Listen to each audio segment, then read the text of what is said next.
المهم كنتمنى ان الناس اللي كيلتحقوا في هذه الساعه يعملوا شي شويه ديال يبارطاجيو شي حاجه على اساس اننا نتواصلوا اكثر مع اكبر عدد ممكن ديال الناس اللي ممكن يشوفوا هذا اللايف. الفكره مهم قبل ما من كل شيء بالنسبه لي التحيه عاليه وعاليه بزاف لكل الاحرار والحرائر في الدوله المغربيه اللي كاينين في جميع المواقع الدوله المغربيه، من جنوبها الى شرقها ومن غربها الى شمالها. انه الحمله اللي عملوا ضد المنتوجات ديال المخزن كانت حمله رائعه، حمله ضد الحليب ديال السنترال والسيدي علي، الماء ديال سيدي علي، الماء ديال الشعب وكيسميوه، بالاضافه لذاك الشركه ديال البترول ولا ديال ليسونسو ديال المازوت اللي كيكشط الجياب د عباد الله. المهم كانت الحمله رائعه في المستوى. كنتمنى انه الطرق هذه هي اللي كنهضروا عليها، الطرق الاجتهادات ديال الجماهير ما يمكنش شي حد يوقفها. هذا اجتهاد كان من طرف الشباب الاحرار والحرائر ديال اللي متواجدين في كل المواقع ديال الدوله المغربيه، انهم قاموا بهذه الحمله، وكانت حمله بامتياز اللي عطات واحد الصدى وعطات البعد للمعركه ديالنا. وكنفتخر بانه المساله ديال الحراك الريفي العظيم على الارض المقدسه اللي هو الريف، انه خلق من جديد الامكانيه والقدرات ديال الشعب، عطى المجال للشعب في جميع المواقع انه يبتكر طرق النضال، وديما في التوجه ديال الصحيح، ماشي في التوجه اللي بغى المخزن هو المواجهه والدماء، بقدر ما انه اختاروا الطريق اللي هو انضج، اللي به من خلاله بان على ارض الميدان انه النشطاء قادرين يبدعوا وقادرين يحاصروا المخزن. اذا المعركه مستمره ديال المحاصره ديال هذا المخزن وديال الاعوان ديالو، ديال البيادق ديالو، ديال الدكاكين اللي عنده، كلهم ما قادرينش يوقفوا هذه القدره ديال الابداع ديال الجماهير الشعبيه. ومن هنايا كنحييهم، كنحيي جميع المواقع. نزيد ناكدها، هذا كيعطي البعد اكثر منه يبقى غير في واحد المنطقه، لان التاريخ ديال المخزن مع المنطقه هو معروف انه بغى يجعل الريف كموقع محاصر من اجل باش يتهجم عليه بجميع الطرق، ولكن كانوا النشطاء ديال باقي المواقع الدوله المغربيه كانوا اذكياء، وكانت الاجابه في المستوى، اجابه رائعه. اذا غادي ننتقل للموضوع ديالنا، موضوع اللي عاهدتكم عليه انه كاين جوج ديال الوقفات اولا جوج ديال المسيرات، ماشي الوقفات، جوج ديال المحطات، نقدر نقول جوج المحطات ديال نضاليه اللي غادي تكون غدا، مع غدا من انطلاقا من 12 النهار غادي يكون الحراك الريفي في الشتات مستعد لجوج ديال المعارك في مواقع مختلفه، واحد في اوسلو واحد في مدريد. غادي نهضر على هاد الحاله هذه ديال الدعم. كما قلت، علاش كنقول الدعم اللي لهم بجوج، وعلاش ما متفقش على الاراء اللي كتهم شي طرف او لا العكس صحيح. معناه اذا كان شي جهه، انا حسب ما بالي من خلال التتبع ديالي، بان لي ان واحد المجموعه من النشطاء ما كيعرفوش شنو كيجرى، وكيبداو كيطلقوا اتهامات بطرق اللي ماشي صحيحه ابدا. انا كنظن الخوت في مدريد قادرين انهم يصححوا المسار ديالهم، قادرين انهم يبحثوا على المخرج من هذاك ذاك الوضع اللي كان فيه الحراك في مدريد، وخاصه ديك اللجنه اللي كتسمى باللجنه اللي كانت في واحد اللحظه انها ما كتساهم الا في التهديم وفي الضرب ديال الحراك على مستوى اوروبا. وبانت من خلال بعض النداءات اللي كانت كتطالب بالمقاطعه ديال بعض المسيرات، وخاصه في باريس. المسيرات باريس كانوا كيطلبوا بعض النشطاء في مدريد انهم تتم المقاطعه، ولكن الصناديد ديال مدريد تصدوا له ما فيهم العناصر داخل ديك اللجنه ديال الحراك اللي موجود في مدريد. هذيك اللجنه من خلال هذا التتبع ديالها المعارك اللي كاينه والمجريات المحطات اللي كاينه في اوروبا، دركوا انه ذاك المجموعه اللي كانت كتشرف نقدر نقولوا على اللجنه مدريد ما بقاتش قادره تواكب الامور، وكانت كتراكم غير الازمات على المستوى الداخلي ديالها. ولهذا حاولوا ينقذوا الوضع ونقدوه. كنظن انا نقدوا الوضع، خلقوا مجموعه جديده. هذه المجموعه كتشتغل. انا عندي كل الثقه في بعض العناصر، ما نقولش انني ما عنديش الثقه في الاخرين، ولكن كنعرف بعض العناصر اللي كنعرفهم عندي فيهم ثقه انهم ناس نزهاء اللي يقدروا يوجهوا ذاك اللجنه في التوجه ديالها الصحيح. هذا ما كيعنيش انها تصبح كذاك اللجنه بحال اللي كنتمناها انا او لا بحال التصور اللي عندي. التصور اللي عندي انا دابا كما قلت مرارا، التصور اللي عندي على الريف خليته في هذه الساعه للمرحله اخرى، وخليت انني نتعاطى مع القضايا ديال الريف من خلال الحراك. والحراك هو مشروعنا حاليا، مشروعنا الحالي في الظرف اللي كنعيشوه هو الحراك. اذا كنتمنى انه النشطاء في جميع المواقع ما يتسرعوش في الاحكام ديالهم. الاحكام ديالهم بطرق اللي ما مبنياش على معطيات، ما مبنياش على معرفه، ما مبنياش على علاقات متينه مع النشطاء في مدريد. ما يمكنش يحكموا على واحد المجموعه ديال النشطاء اللي كاينين في مدريد انهم في شي توجه اللي كيسميوهم بالخونه. وهذه المسائل كنظن انا خاص بعض النشطاء ديالنا في اوروبا يراجعوا الامور ديالهم. انا ما نسمي حتى شي واحد، لا الطرف ولا الطرف الاخر، حتى شي حد ما كنسميه. كنقول كاين واحد الجهاز اللي هو جهنمي، هو المخزن، عنده طرق باش كيبتكر ويخلق الصراعات ما بين الجهات، ما بين الاطراف، على اساس انه يشتت الحراك. وانا اكيد انه بعض الخطرات كيجر معاه بعض النشطاء ولو كنعرفوهم، وكيبان انهم كيخدموا ديك شي مصلحه اللي ما كتبانش واضح الى اي حد ذاك الناس هذوك واش غادي كيمارسوا انطلاقا من قناعتهم ولا عندهم شي علاقات اكثر من داك الشيء. وانا حسب المعلومات ديالي البسيطه انا ما خبير لا في هذا المجال ديال اعلاميات لا والو باش نقدر نقول عندي شي معطيات. المعطيات اللي عندي هو العلاقات اللي عندي على المستوى الشخصي مع بعض النشطاء اللي نزهاء ما بين هاد جوج ديال الاطراف. كاين جوج الاطراف في مدريد. كاين واحد الطرف اللي دعا للتظاهره اللي قازت في فبراير، دعا للتظاهره وكانت تظاهره ناجحه ديال 28، والتظاهره اللي جات موراها ديال دابا اللي هي ديال هاد غدا اللي غادي تكون التظاهره ديال اللجنه ديال مدريد. المهم اللي باغي نقول هاد جوج الاطراف كيبان لي انهم كيبحثوا على المخرج من الازمه اللي كاينه ديال التشتيت ديال الحراك في مدريد بالخصوص، وفي اسبانيا اذا كان ممكن البحث على الوحده ديالهم.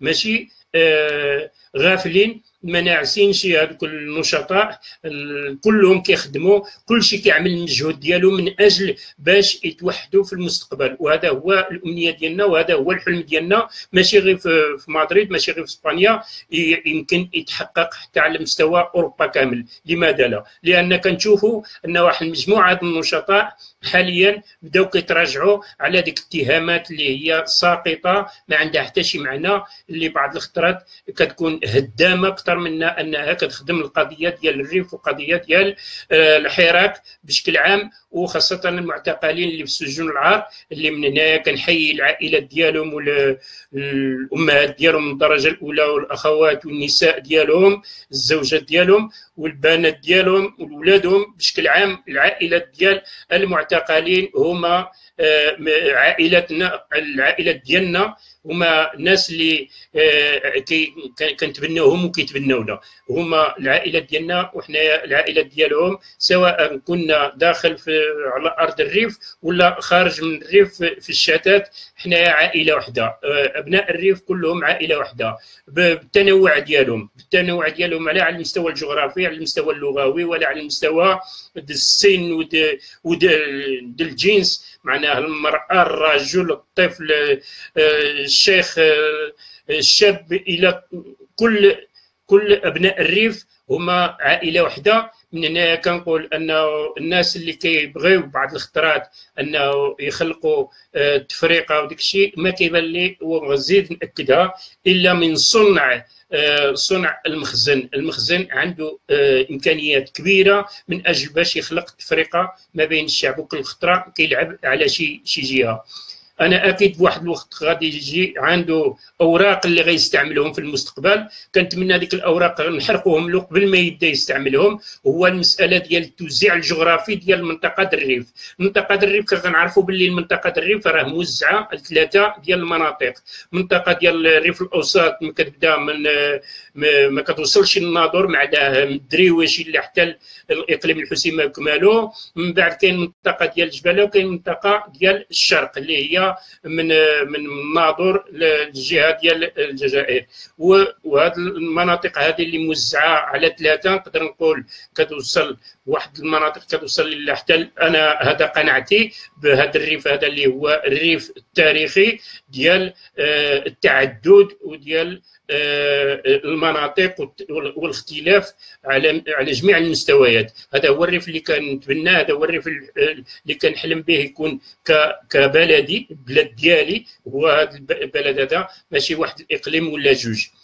كاين بعض الخطوط دابا في هذه الاواخر كنشوفهم عندهم بحال بدات كتخلق لهم الصراعات، وخصهم يكونوا حذرين من هذا الشيء هذا، لان يقدر المخزن غيستعمل الورقه ديال يفرق، يقسم ما بين الشعب الريفي على المستوى الجغرافي، ويخلق لدرجه انه حتى يخلق واحد الصراع يمكن يكون حتى ديال هيدا جسدي ما بين بعض النشطاء وديك الشيء. وهذا خص يتجنبوه النشطاء، ما يطيحوش في هذه اللعبه هذه.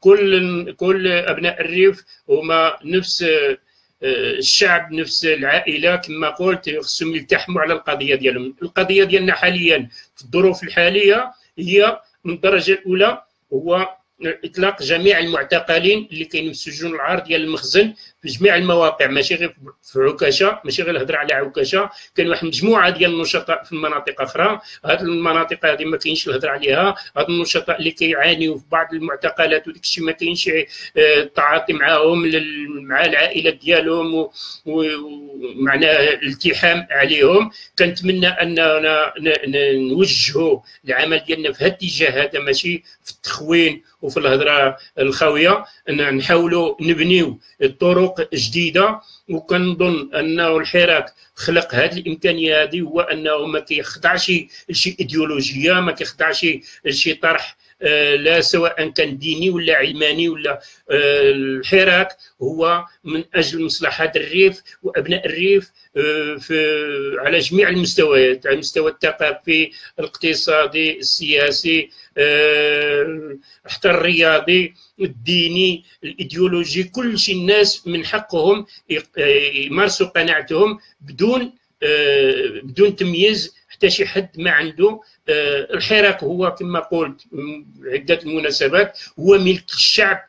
الحراك ما هوش ملك ديال الافراد ولا شي توجه ولا شي عائله. الحراك هو كيشرف عليه الشعب الريفي. الشعب الريفي من حقه انه يهدر على الحراك ويمثل الحراك على ارض الميدان من خلال النضالات ديالو. من هنايا كنبقى دائما كنحيي العائلات ديال المعتقلين وديال النشطاء بشكل عام، وخاصه مواقع بحال طلرواق.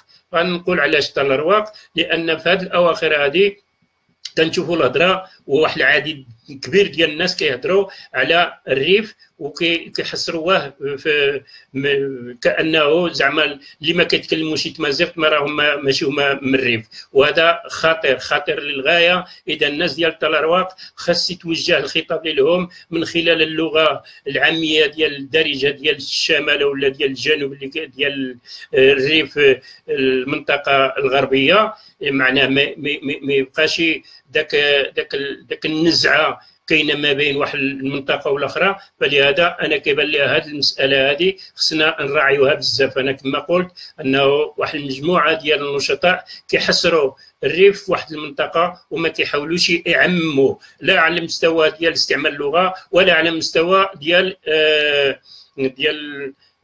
الوزن اللي عنده هذا الحراك. هذا الحراك ظهر كما قلت قبل ما يظهر الحراك، قبل من الاغتيال ديال محسن الله يرحمه، محسن فكري، كان واحد الحراك موجود في ديك الاراضي ديال المنطقه الكتامه. فلهذا هذيك المنطقه فين داك الناس ديال الاساقن اللي كانوا كيناضلوا من اجل استرجاع الاراضي ديالهم اللي اغتصبوها ايادي المافيا المخزنيه، حاليا بقاو على مهمشين داخل القضيه، وهذا خطير. هذا خطير للغايه، وخاصه كنقولها للنشطاء اللي كيقول داك جوج ثلاثه اربعه كلمات وكيحدد الحراك. وحتى بعض الخطرات كاين نزاعات ما بين شي عناصر كيقول لك واش علاش كاين الهضره غير على الحسيمه وما كاينش الهضره على الناظور، وراه الريف كامل كيف، ولكن ملي كتقول له شكون هذا الريف كيقول لك الناظور والحسيمه. وهذا زعما الازمه ديال بنادم ما واعيش بالدور ديالو، ما واعيش بشنو تاريخه، ما واعيش شنو القيمه اللي عنده الريف من خلال الجغرافيا ديالو اللي كتمتد من كما قلنا ومعروفه في التاريخ، ماشي كنقولها انا ولا كيقولها شي حد، معروفه في التاريخ ان المساله ديال الريف هي كانت عندها عده اسماء قبل ما تصبح عندها السميه ديال الريف. كان ذاك الاسم ديال التاريخي اللي معروف بموريتانيا الطنجيه او ديال طنجيز او تنجيز، معناه تنجيز كمنطقه اللي كانت كنطلق من العرايش وطنجه الا حتى المليليه وحتى الجهه السعيديه. كل هذه المنطقه هذه كانت عندها تاريخ واحد، كل هذه المنطقه عندها دور واحد، وهذه المنطقه هذه داخل الرقعه ديال تامزغه بشكل عام ولا الدوله المغربيه عبر المراحل التاريخيه ديال هذه المنطقه. اذا من هنايا هذه المنطقه هذه خصنا نحاولوا نكونوا واعيين بالدور ديالنا في الوقت اللي كنهضروا على الريف، ما نبقاوش غير كنهضروا بشكل فارغ، لان كاين الفراغ في الكلام. كان ناشد جميع النشطاء انهم يبداو يستمعوا لبعض العناصر، وهنا غنقول بعض الاسماء، غنقول الاسماء اللي كيستحق انه على مستوى المعرفه انهم يسمعوا شي شويه اللايف اللي كيديروا احيانا. تقريبا في هذه الاواخر كيعمل واحد المجهود اللي كيستحق الاستماع، لانه كنعتبروا انه اصبح مرجع بالنسبه للنشطاء. خص يكون عندهم، وكان من خلال التواجد ديالو في الحراك اللي هو احمد يونس في الريف، نموذج ديال المثقف اللي اقرب للقضايا ديال الشعب، المثقف اللي ما كيتكاسلش، ما كاينش الكسل، كيجتهد من خلال الامكانيات ديالو البسيطه، واللي عمل واحد المجهود كبير من خلال واحد المجموعه ديال التدوينات، واحد المجموعه ديال المشاركات ديالو في هذه الاواخر داخل الحراك. كنهضروا على انطلاقا من تجربه الحراك. تاريخه هو تاريخ طويل، ملي التحق بالدراسات ديالو الجامعيه ولا قبل، وكيبان انه انسان رائع، انسان ديال المعرفه. وكنتمناو يكونوا النشطاء ديالنا كيعطيو الاهميه لهذا النوع ديال اللايف، ماشي الخوه الخاوي، لان بعض النشطاء كيهتموا بعض الخطرات كيستفزني من بعض الحويجات كنشوفها، بحال غنقدر نشبه بعض النشطاء بحال لان فرق كبير ما بين الدبان والنحل. النحله باش دير العسل راه كطوف على واحد المجموعه ديال الزهور من اجل باش تعمل العسل، ولكن الدبان كيتجمعوا على حاجه والو، ما تما والو كيتجمعوا عليها. علاش؟ لان ما كيقدموا والو، ما كاينش شي حاجه اللي تقدر نستافد منها في الوقت اللي كنشوفوا انه كاين الناس اللي يقدروا يفيدونا ما كنعطيوهم بالظهر. اذا انا كنفضل انه النشطاء يبداو يتعلموا، يسمعوا ويتعلموا من الناس اللي عندها معرفه. كنقولها وماشي كنحتقر شي حد، كنقولها انطلاقا من الغيره ديالي على انه ملي كنقولوا حقنا في التعليم، حقنا في المدرسه، حقنا في المؤسسه التعليميه، معناه كنقولوا حقنا في الناس اللي غادي يقدروا يسهروا على ديك المؤسسات. فالنماذج عندنا واحد المجموعه ديال المثقفين، عندنا واحد المجموعه كنتمنى هذوك المثقفين يعملوا بحال النموذج ديال احمد، يحاولوا يلتحقوا، يعملوا اللايفات ويعملوا هذيك المباشر، يعملوه بطرق اللي يقدروا يستفد منها ابناء الشعب في جميع المجالات، مسائل التاريخيه، مسائل الثقافيه، مسائل اللغويه الى اخره، من اجل اشعاع ديال هذا الشعب هذا. لان هذا الشعب هذا محتاج للمعرفه، ما يمكنش احنا نطوروا حياتنا بلا ما يكون عندنا معرفه. عندنا واحد المعرفه بسيطه متدنيه متخلفه، عندنا معرفه اللي فيها واحد الشوم ديال المحيطات، عهد ديال المحيطات. كنجريو مورا الخبر، ماشي كنجريو مورا المعرفه. كنبحثوا على الخبر باش نخلقوا القول والقاله، عوضا ما نخلقوا واحد الفهم، عوضا ما نناقشوا واحد الفكره، واحد الرؤيه، واحد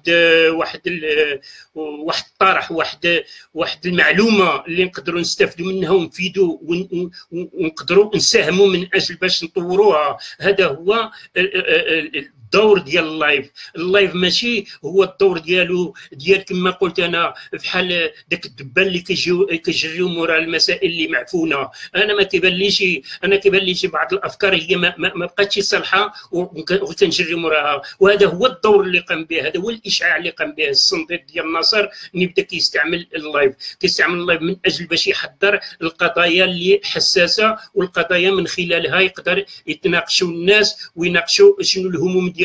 وعلى داك الشيء الحراك عمل ضجه في المغرب كامل، وحنا كنشوفوا الضجه اللي عملها وفين وصلت، رغم اننا كنأدي واحد الثمن كبير اللي هو الاعتقالات، الاستفزازات، الاضطهاد، الاغتصابات، الحقره، جميع الطرق من طرف المخزن. ولكن رغم ذلك كنبقاو اننا اعطينا ساهمنا من اجل باش الشعب في جميع المواقع ديال الدوله المغربيه، الشعوب كامله في الاطلس، في السوس، في كل الجهات بدات كتحس، عندها هذا الحس، بدات كتحس بانها خصها تقوم بالدور ديالها. وهذا هو اللي على هذا الاساس كما قلت في البدايه في الانطلاقه انه جاء هذه المقاطعه ديال المنتوجات ديال الحليب، ديال الماء، ديال ذاك الشركه ديال الغاز الى اخره، ديال افريقيا اللي كيسميوها افريكا، اللي كيطالبوا النشطاء بالمقاطعه ديالها.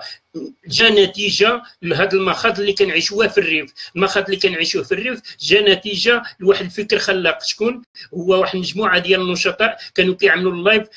ما ننساوش ان واحد المجموعه ديال النشطاء كان كيتم عليهم التعتيم وكيتم التخوين ديالهم، اللي دابا حاليا هما الاغلبيه موجودين في عكاشه. اغلبيه ديالهم كانوا متواجدين كيعملوا واحد المجموعه ديال البرامج ونشطاء اللي كنت كنحتك بهم يوميا في الابداعات ديالهم، اللي كانوا كيعملوا بحال نموذج ديال اوار تيفي في الوقت اللي كان طرح ديك المساله ديال حديث الساحه، النموذج ديال الصنديد ديال المرتضى، اللي كان رغم انني كنت كنختلف معاه، كنت كنقولها له في وجهه في الحضور ديالو، كنقول له هذا الشيء ما كنتقاسموش معاك، ولكن كيبقى في نهايه المطاف كاملين بينا نقدروا نساهموا. وكان كيساهم ديما، كنت كيقول شي حاجه كنقول رائع، شي حاجه اللي مهمه كنستافدوا منها. اذا الناس بحال هادو اللي تم التخوين ديالهم دابا حاليا كيأديو الثمن. بركه علينا من هذا التخوين، بركه علينا من اللعب، بركه علينا من اننا نمشيو مع المخزن، رانا كنمشيو مع المخزن بلا ما كنعيقوا وكنعتبروا راسنا اننا كنعملوا شي حاجه، كنعملوا له الفابور باش نقدروا نقيو الزرع باش تنقيه، ماشي ما نعرف شنو غدير.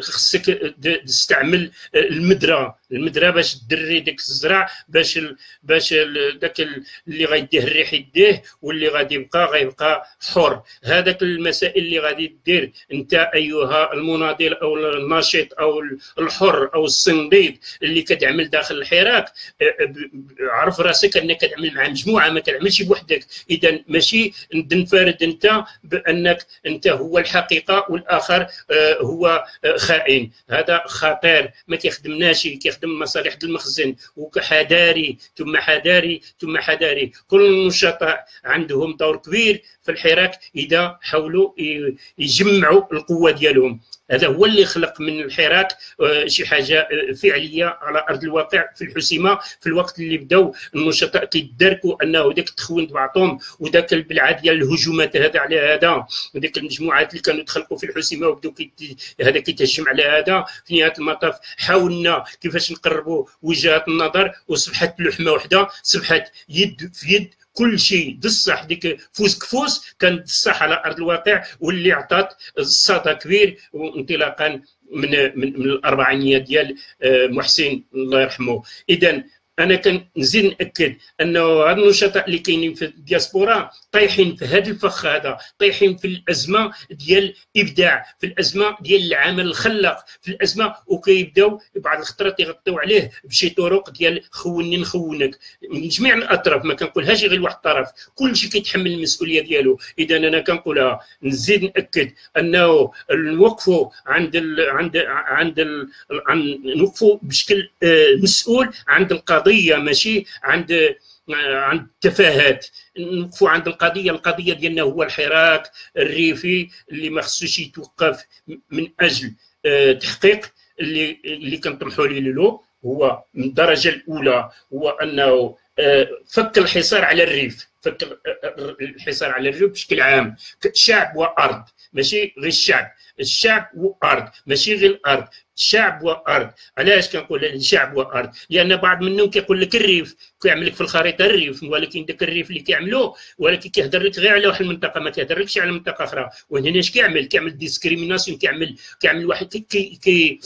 واحد العمل اللي هو كيعملوا المخزن اللي كيحرم خوتو من انهم يكون عندهم انتماء. ملي كتقول انت الريف وما تخيلش غير راسك، ما تشوفش غير السمبره ديالك، تشوفش غير الظل ديالك، تشوف الظل ديال الناس، تشوف الناس ماشي تشوف الظل ديالهم، تشوفهم هما على ارض الواقع، التحم عليهم. انا كنقولها للنشطاء في الريف من الدرجه الاولى انهم يلتحموا على بعضهم اللي هما من الدرجه الاولى اللي كيعانيوا، يحاولوا يلتحقوا، قلتها في مناسبات اخرى، يحاولوا يلتحقوا بالمواقع اللي حاليا عليها الحصار. المواقع في حاله نزيد ناكدها، المنطقه ديال كتامه، هذيك المنطقه اللي المخزن باغي يعزلها ويخليها باش يجعل داك الناس هذوك يطيعوا المشروع ديالو، معناه انه يعمل اللي بغى بداك الاراضي. هو هذيك الاراضي هي ديال الشعب، هذيك الاراضي ديال الريف، هذيك الاراضي ديالنا اللي خصنا ما نخليوش ديك الناس هذوك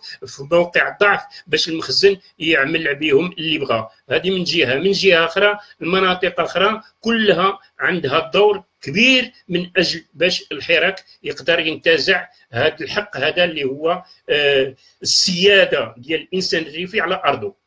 السياده ديال الانسان الريفي على ارضه كتعني انه راحل المخزن خص يكون في المستقبل واضح. وهذا الشيء تقال داخل الريف، هذا الشيء تقال داخل التظاهرات والمسيرات اللي كانت كدار في الحسيمه وفي مجموعه المواقع، في الحسيمه، في مزورن، في العروي، في تارقيست، في تلارواق، حتى في طنجه، في تطوان، في جميع المواقع فين دارت التظاهره كيناديو بالمخزن يرحل من الاراضي ديال الريف. معناه هذا هو كيبغي يقول الشعب الريفي انه خصو السياده على ارضه. لكن عندنا موضوع واضح حاليا هو اطلاق سراح المعتقلين. اطلاق سراح المعتقلين، لان باش نكون عندنا السياده خص يكون اطلاق سراح المعتقلين، تحقيق ذاك المطالب. ديك المطالب ماشي هي مطالب في الحقيقه، هي حقوق. ديك الحقوق اللي كي محروم منها الشعب الريفي خصها تكون على ارض الواقع. ومن هنا كنقولوا اننا نرجعوا للموضوع ديال ان الاطر ديالنا باش تقدر تزاول المعرفه اللي عندها. اذا كانت عندنا جامعه، هاد النشطاء اللي كيعملوا واحد المجموعه ديال النشطاء اللي موجودين كيتم التهميش ديالهم والارهاق، عندهم ارهاق لا على المستوى النفسي لا على المستوى على جميع المستويات، المادي ما عندهم شي امكانيات، ما عندهم. هادو الناس اللي غيقدروا يكونوا هما الاساتذه في الجامعات، لان ما نتخيلوش الاساتذه غيجيو من شي جهه، من الرباط ولا من كازا. غيكونوا الاساتذه ابناء الريف وعلى ارض الريف وكاينين موجودين، وحتى ابناء الريف اللي كاينين في الدياسبورا ممكن يرجعوا. وهذا هو الحلم ديالنا، هذا هو المشروع ديالنا. ما ننساوش هذا الهدف هذا النبيل، ما ننساوش ان المؤسسه اللي كنطالبوا بها مؤسسه المعلومات، المؤسسه المعرفه، المؤسسه ديال كيفاش نرقاو من المستوى الانحطاطي الى المستوى ديال المعرفه. واما نبقاو كنعملوا اللايفات باش نكرروا الحويجات اللي دارت هذه 10 شهور ولا عام، راه عار علينا، عار علينا، لاننا تحنا في واحد الازمه ديال خلق فكره او نناقشوا افكار. بدينا كنناقشوا الاشخاص، واش هذاك كيمثل ولا ما كيمثلش. انا اش كيهمني في هذا وفي هذاك وفي هذيك، وشكون هذه وشكون هذا. اللي كيهمني هو المصلحه العامه ديال الجميع، باش نبقاو واضحين مع بعضنا اننا هنايا القياده هي قياده ديال الشعب الريفي بشكل عام، هو اللي كيقود راسو بيدو. كيفاش نقدروا نحققوا التمثيليات؟ من حق الناس يتقدموا ويقول انا كنقدر نمثل واحد المجموعه، ولكن هذا ما كيعنيش انه اذا كان كيمثل ديك المجموعه هو القياده، هو القائد، هو اللي كيتزعم. اللي كيعمل بهذه الطرق هذه ينسى انه غيقدر يوصل لها، لان ما يمكنش يكون، ما يمكنش نهائيا، ما حتى شي حد ما غيعطيه داك الدور يقوم بانه كيمثل ولا راهو قادر يطرح راسو كقياده. ما كاينش قياده فرديه او لا اشخاص على مستوى الافراد، كاين مجموعات وكاين افكار. كاين الفكره هي اللي غادي تقودنا، فكره التحرر. لان احنا قلتها مجموعه ديال المناسبات، ان المشكل ديالنا حنايا ماشي مشكل ديال واش من اليسار ولا من اليمين ولا من الوسط، ولا حنايا عندنا واحد التفكير تحرري، وهذا تاريخي معروف. تحرري اللي خصنا هو نتسلحوا بالمعلومات، والمعلومات بعض الخطرات كنكون غايبه، وعندنا الناس اللي نقدروا نتعلموا منهم وما كنسمعوهمش، ونمشيو نسمعوا التفاهات. تسمعوا التفاهات. كاين الهضره على كنشوف واحد المجموعه ديال شحال عندك ديال اش كيسميو كاع، حتى ما كنعرف داك السميات اللي كيستعملوا.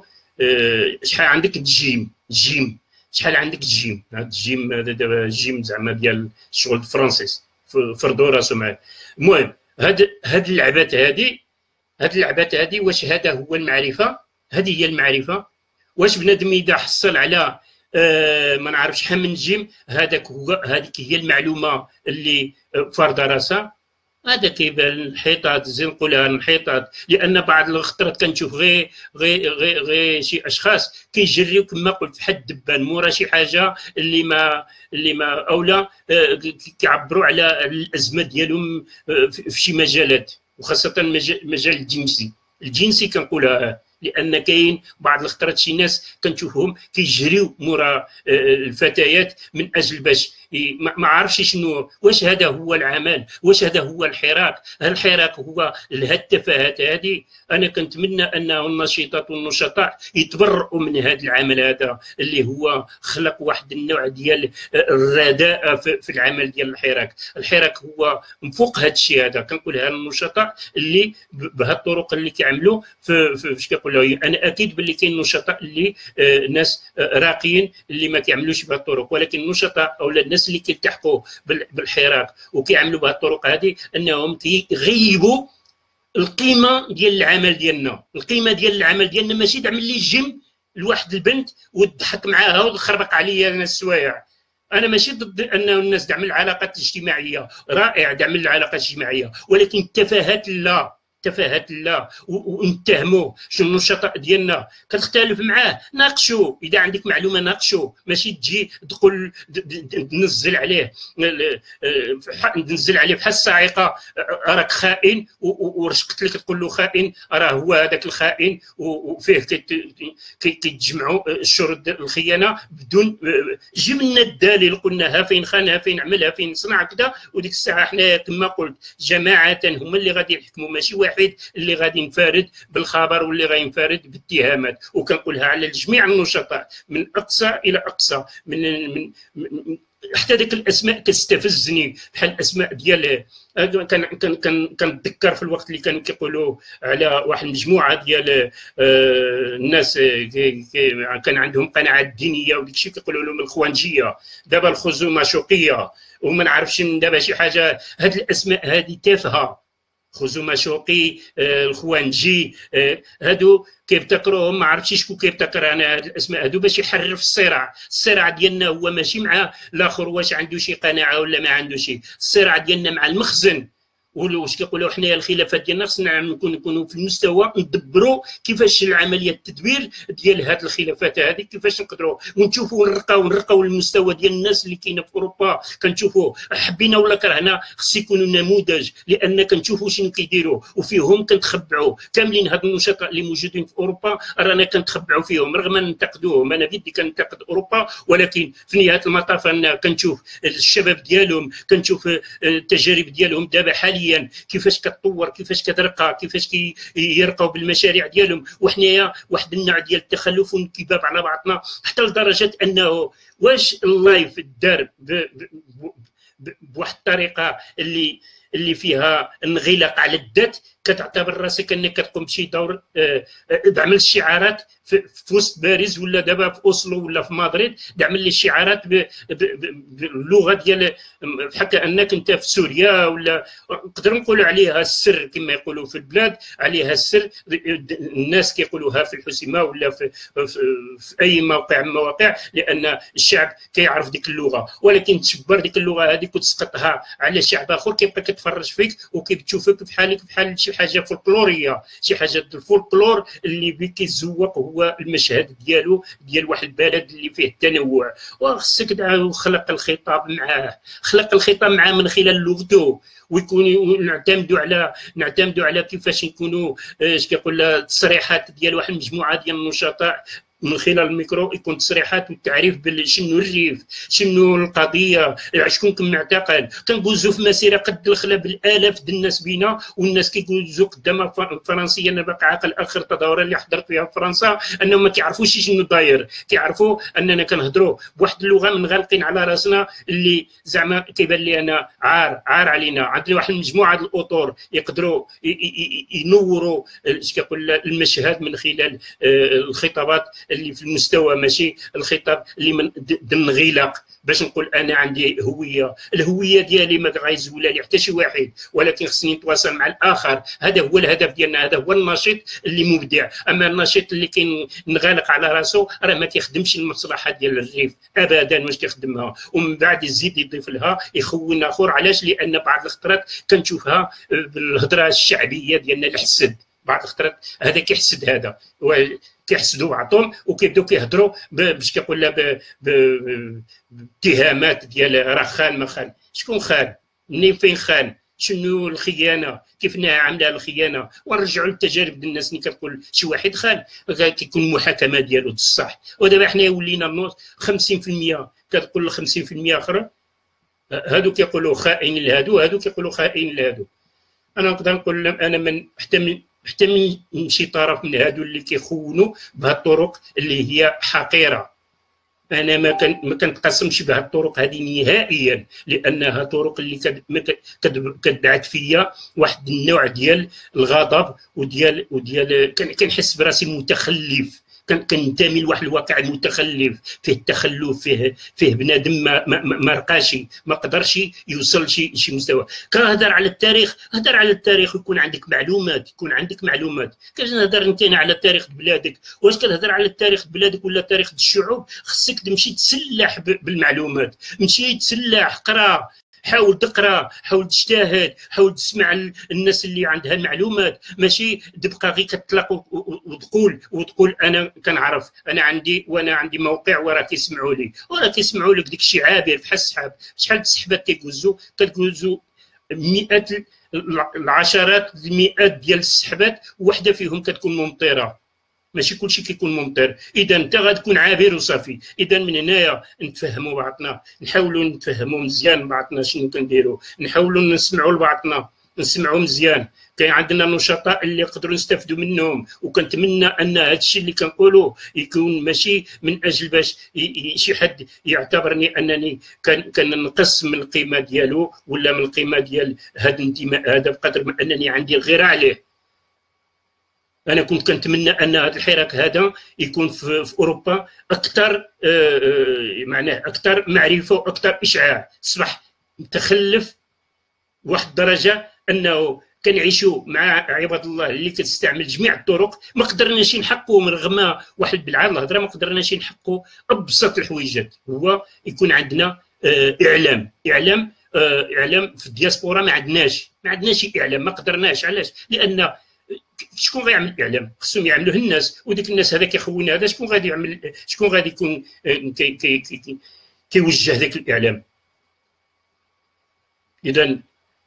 اذا بغينا نستمروا ونعملوا الحراك ديالنا ونتقدموا به ونجعلوه انه يستافد هذا الشعب هذا اللي ضحى عبر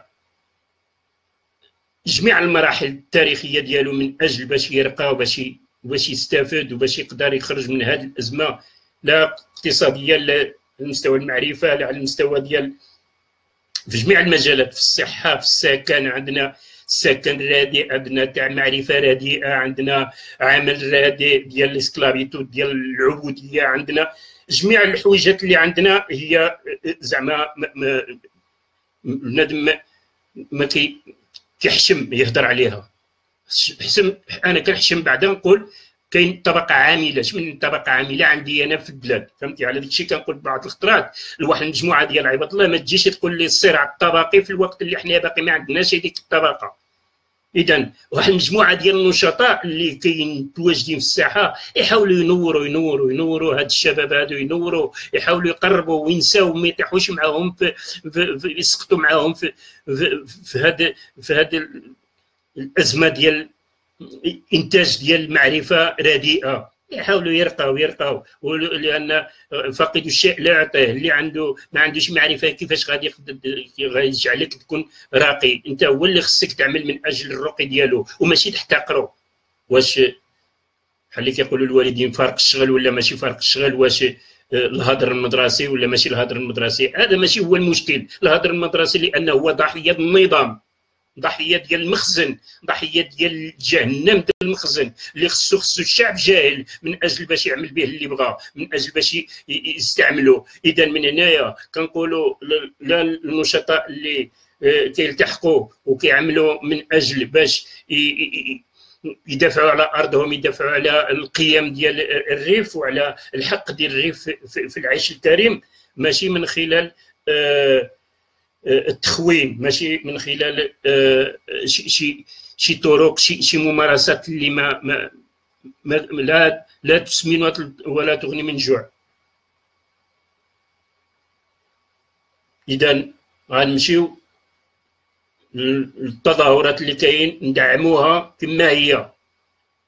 في مدريد التظاهرات اللي كاينه في مدريد دعاو لها واحد المجموعه من النشطاء، وانا اكيد ديك النشطاء فيهم ناس اللي عندي علاقه بهم شخصيا، ما عندهم حتى علاقه لا حتى ما هو ايديولوجي، ما كاينش. ناس عندهم حرقه على الريف، ناس عندهم حرقه على المعتقلين، ناس عندهم حرقه على المستقبل هذه الارض هذه. ناس اللي ابناء الريف اللي جاوا من اجل باش يبحثوا على لقمه العيش، كنعرفهم شخصيا وكاينين موجودين في ديك اللجنه اللي حاليا اللي متواجده في مدريد. بالنسبه للناس ديال اوسلو ما كنعرفهمش مباشره، ولكن اللي سامع عليهم ناس نشطاء غايورين رائعين، فيهم كتوفر فيهم الشروط، ناس مخلقه اللي دعات لواحد التظاهره خص الدعم ديالها، لان الدعم ديال اي تظاهره في الشارع في الميدان هو دعم الحراك الريفي، هو دعم للريف بشكل عام، هو دعم المعتقلين والعائلات ديالهم، هو دعم لنا حنايا في الشتات. هذا هو الدور ديالنا حنايا كجماهير في الشارع. اللي بغى يعمل شي دكان هذاك شغله، انا ما كنقولش الناس يمشيو يجتمعوا من اجل باش يعمروا شي صاله شي حد، ولكن كنقول بالنسبه للمعارك في الساحه على المستوى ديال الجماهيري في الساحات في الميدان الجامع، كل شيء بينا من حقنا نحضروا. كنقولها للخوت اللي في مدريد انه يبحثوا على كيفاش يقضيوا على الازمه، ماشي يزيدوا يعمقوا فيها. البحث على القضاء على الازمه وبالنقاش بالحوار وبهذا يسمع لهذا من خلال نصغوا لبعضنا، ما نكونوش راسنا قاصح، ما نكونوش داك غنان ديالنا كل شيء مغنان كل شيء فيها وغنان، ماشي غنان خصنا نعملوا مع المخزن باش نتحداوه، اما مع بعضنا خصنا نعملوا نستعملوا الطرق ديال اللي راقيه اللي فيها نسمعوا لبعضنا ونستافدوا من بعضنا. اذا الحوار هو اللي غيقدر يخرجنا من الازمه اللي كنعيشوها. وكنتمنى نزيد ناكدها انه هذه التجربه هذه اللي ماجيه في المستقبل تكون شي حاجه اكثر متطوره، لان كنشوفوا الحراك كما كان كيقول ناصر الصنديد ديال ناصر، كان كيقول الحراك مازال كيتمدد في الجماهير. بالفعل كاين انتشار ديالو في الصفوف الجماهير، ماشي غير في الريف بل في الدوله المغربيه كامل. معناه الجماهير بدعت هاد الطرق ديال انها كيفاش تعمل المقاطعه ديال بعض المنتوجات اللي مسيطرين عليها المافيا المخزنيه. فانا كيبان لي انه الحراك عنده مستقبل، والمعركه في صالحنا. اللي خاطر في الامر هو اننا حنا نتخلفوا على هذه المواعيد اللي ماجيه في المستقبل، والمستقبل قدامنا اننا خصنا نكونوا في المستوى. فلهذا نرقاو بالعمل ديالنا من العمل ديال التشويش ديال الخيانه الى عمل ديال الابداع وديال الرقي وديال الحوار مع بعضنا، العمل اللي فيه العقل كيتحكم فينا، ماشي العاطفه والمسائل تافهه. واش انا من المنطقه الفلانيه ولا من المنطقه الفلانيه، واش انا هذا ولا هذاك، ولا واش ندعم هذا ولا هذاك، علاش؟ لان هذا من هذه المنطقه ولا من عندي. ما كاين والو من هذا الشيء هذا. المنطقه الريف هو منطقه واحده، من الريف كماله هو. انا بالنسبه لي كنقولها على المستوى الشخصي، قلتها من ديما، الريف هو الوطن ديالي. من خلال هذا الريف هذا كنشوف انا الهويه ديالي وفي التعايش ديالي مع الشعوب في المنطقه وفي جميع الاماكن ديال الدنيا. ولكن ماشي انني نحاصر على راسي ونقول ان انا من الريف وما خصنيش الاخر، لا، خصني الاخر باش نلقاو كاملين جميع. خصني الاخر يكون موجود حتى هو يتبنى مشروع الحريه، مشروع ديال انه يتحرر في جميع المجالات، حقه في التعليم، حقه في الصحه، حقه في السكن، حقه في التعبير، حقه في التنقل بدون ما يخضع لواحد بالعاده ديال الرقابه، لا على المستوى المحلي ولا على المستوى الاقليمي ولا على المستوى الدولي. حنايا التنقل ديالنا من بلادنا للخارج كتعتبروا بحال السلعه، خصنا ضروري يعملوا لنا الطابع على الظهر ديالنا باش ندوزو. هو ذاك الفيزا كيسميوها الفيزا، الطابع هذا كيعمل لك الطابع على ظهرك باش تدوز. علاش؟ لان القيمه ديالك ماشي قيمه المواطن، القيمه ديالك هو قيمه السلعه، قيمه ديال شي حاجه اللي ما عندها فيها شي حاجه اكثر من انه يستافدوا منك، واما يستافدوا منك من اجل باش يطردوك، وحدين كيطردوك، وحدين كيبغيو يستغلوك بارخص الاثمنه. النشطاء ديالنا اللي متواجدين في اوروبا كنعرف واحد العدد منهم كيعيشوا في الدل، ما نساوش اننا كنعيشوا في الدل، والحلم ديالنا كيفاش نقدروا نخرجوا من هذا الدل هو كيفاش نحرروا بلادنا. وباش نحرروا بلادنا خصنا ضروري نناقشوا مع بعضنا ونرجعوا للتجارب كما قلت الناس. تجارب الناس قلت نرجع لها، كنشوف غير التجربه هنايا ديال الدول اللي حنا ساكنين فيها، وخاصه الدوله الاسبانيه. كنشوفوا اليمين تقريبا، اليمين اللي عنده الشركات وعنده هذه كيناقش مع اليسار وكيتحالفوا من اجل شي قضيه من القضايا اللي عندهم، كيتحالفوا من اجل باش يحققوها كمصلحه للشعب كامل في المنطقه اللي هما متواجدين فيها. غنشوفوا التجربه ديال اليمين الكتالاني وفي علاقته مع اليسار من مجموعه اللي تقريبا واحد محسوبين على رؤوس الاصابع، ولكن هيداك عندهم موقع داخل البرلمان الكتالاني وعليهم كيعتمدوا في اي موقف من المواقف اللي عندهم في كاتالونيا وكيتحالفوا مع بعضهم. لماذا لا؟ علاش حنا ما نعملوش بهذه الطرق هذه؟